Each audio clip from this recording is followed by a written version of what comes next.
जीवन में सफल व्यक्ति कैसे बने। प्राचीन समय में विद्यार्थी गुरुकुल में रहकर ही पढ़ा करते थे। बच्चों को शिक्षा ग्रहण करने के लिए गुरुकुल में भेजा जाता था। बच्चे गुरुकुल में गुरु के सानिध्य में आश्रम की देखभाल किया करते थे और अध्ययन भी किया करते थे। वरदराज को भी सभी की तरह गुरुकुल भेज दिया गया। वहाँ आश्रम में अपने साथियों के साथ घुलने मिलने लगा, लेकिन वह पढ़ने में बहुत ही कमज़ोर था। गुरुजी की कोई भी बात उसके समझ में नहीं आती थी। इस कारण सभी के बीच वह उपहास का कारण बनता है। उसके सारे साथी अगली कक्षा में चले गए, लेकिन वो आगे नहीं बढ़ पाया। गुरुजी ने भी आखिर हार मानकर उसे बोला, बेटा वरदराज, मैंने सारे प्रयास करके देख लिए हैं। अब यही उचित होगा कि तुम यहाँ अपना समय बर्बाद मत करो। अपने घर चले जाओ और घरवालों की काम में मदद करो।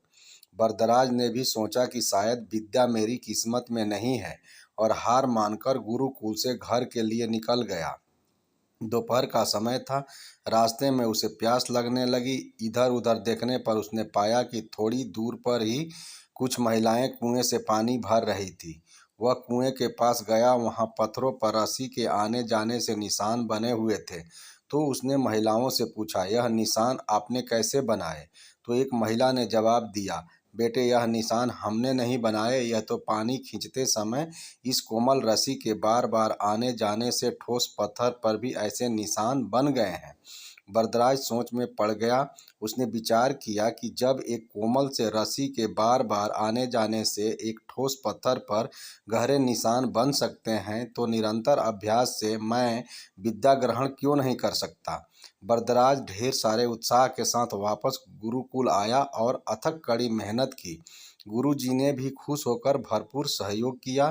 कुछ ही सालों बाद यही मंदबुद्धि बालक वरदराज आगे चलकर संस्कृत व्याकरण का महान विद्वान बना, जिसने लघु सिद्धांत कौमुदी, मध्य सिद्धांत कौमुदी, सार सिद्धांत कौमुदी, गीर्वाण पद मंजूरी की रचना की।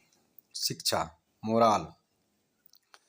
दोस्तों, अभ्यास की शक्ति का तो कहना ही क्या है। यह आपके हर सपने को पूरा करेगी।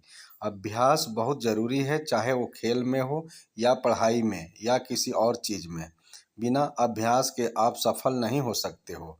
अगर आप बिना अभ्यास के केवल किस्मत के भरोसे बैठे रहोगे, तो आखिर में आपको पछतावे के सिवा और कुछ हाथ नहीं लगेगा। इसलिए अभ्यास के साथ धैर्य, परिश्रम और लगन रखकर आप अपनी मंजिल को पाने के लिए जुट जाएं। दोस्तों, मेरे इस कहानी को पढ़ने और सुनने के लिए धन्यवाद। यदि वीडियो अच्छी लगी हो तो कमेंट ज़रूर करें और इस तरह की कहानी और भी सुनने के लिए सब्सक्राइब करें।